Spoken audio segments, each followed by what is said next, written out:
जय श्री राम, वंदे मातरम। मेरे प्यारे देशवासियों, आज मैं सत्यव्रत भारतीय राम पार्टी की तरफ से आपसे कुछ चर्चा करना चाहता हूं और मैं चाहता हूं कि आप इस पूरी वीडियो को अंत तक सुने, देखें और जो सवाल मैं करना चाह रहा हूं, जो मैं उठाना चाहता हूं, वह सवाल आप भी इस देश की सरकार से करें। वस्तुतः इस देश में एक एसेंशियल कम्युनिटी एक्ट 1955 में सरकार ने दिया। उस एक्ट का प्रोविजन ये था कि कोई भी व्यक्ति एक लिमिट से ज्यादा किसी भी चीज का स्टॉक अपने पास नहीं रख सकता था।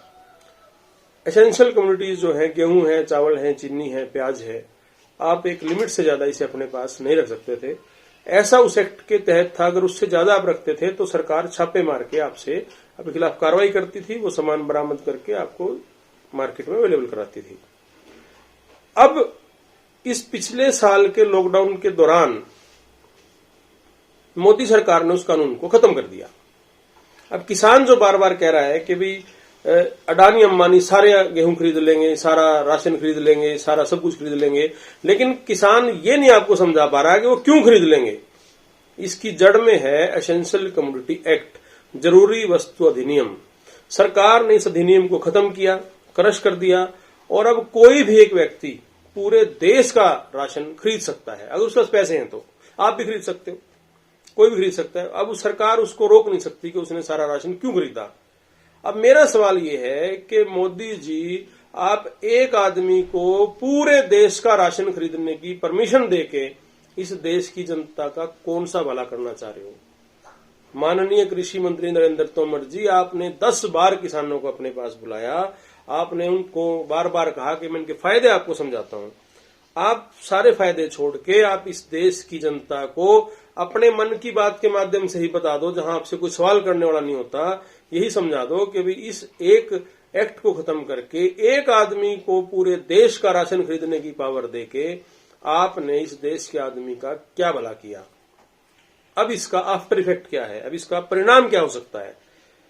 कृषि कानूनों से संबंधित मैं इसको वहां जोड़ूंगा, इस एक्ट को, क्योंकि मैं एक एडवोकेट हूं, मैं इस एसेंशियल कम्युनिटी एक्ट को समझता हूं और मैं ये समझता हूं कि बड़े शर्म की बात है इस देश के सभी वकीलों के लिए, सभी एडवोकेट्स के लिए, सभी अधिवक्ताओं के लिए कि वो ये बात जानते हुए भी आगे इसको समझा नहीं रहे लोगों को।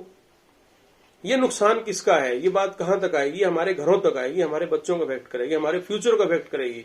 और मैं जितनी भी बार काउंसिलें हैं, मैं हर एक बार काउंसिल से रिक्वेस्ट करता हूं कि इस मुद्दे के ऊपर वो बार बार हम छोटी छोटी या बड़ी बड़ी घटनाओं को लेकर स्ट्राइक पे जाते हैं, हमें वो तो हमारा राइट है, हमें ठीक चीज को लेकर जाते हैं, लेकिन ये इससे बड़ा कोई मुद्दा हो ही नहीं सकता कि जब एसेंशियल कम्युनिटी एक्ट को सरकार मनमर्जी से खत्म कर दे और आप काले कोट डाल के सिर्फ कोर्टों में इसलिए घूम रहे हो कि भी चलो अपनी आज का जो क्लाइंटेज है उसको करो और अपना पैसे कमाओ।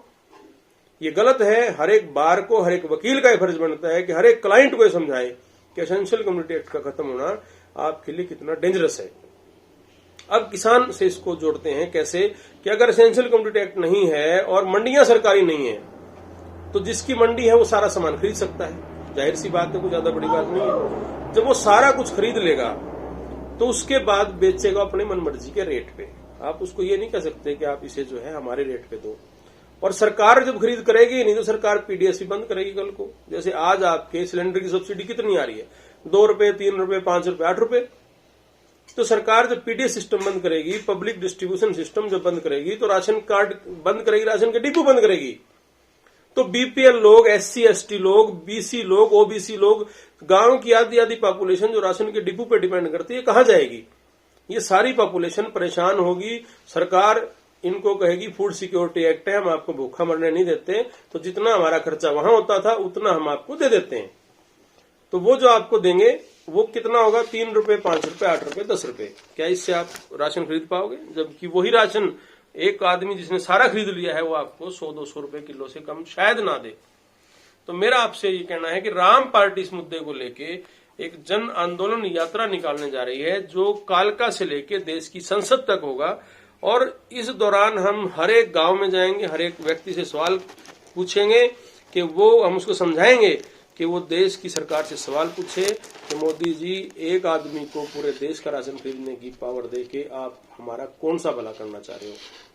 तो मेरी आपसे गुजारिश है कि 13 अप्रैल बैसाखी के दिन हम कालका के काली माता मंदिर से जो हमारी यात्रा शुरू करेंगे, जन आंदोलन यात्रा है, एसेंशियल कम्युनिटी एक्ट को लेके, देश के अन्नदाताओं को लेके, देश के गरीब लोगों को लेके, बीपीएल, शेड्यूल कास्ट और बैकवर्ड क्लास, ओबीसी को लेके हम जो यात्रा करने वाले हैं, इनको समझाने वाले हैं कि भी आपको क्या नुकसान है राशन के डिपो जब खत्म होंगे या राशन इस तरह से स्टोर हो जाएगा। तो मेरी आपसे गुजारिश है कि राम पार्टी की इस यात्रा में आप हमारा साथ दें, बढ़ चढ़ के योगदान दें, और हर एक व्यक्ति का फर्ज है कि आने वाले कल के खतरे को देखते हुए आज सरकार को समझाने के लिए दिल्ली बॉर्डर पे किसानों के साथ जरूर खड़े हों। जय श्री राम, वंदे मातरम।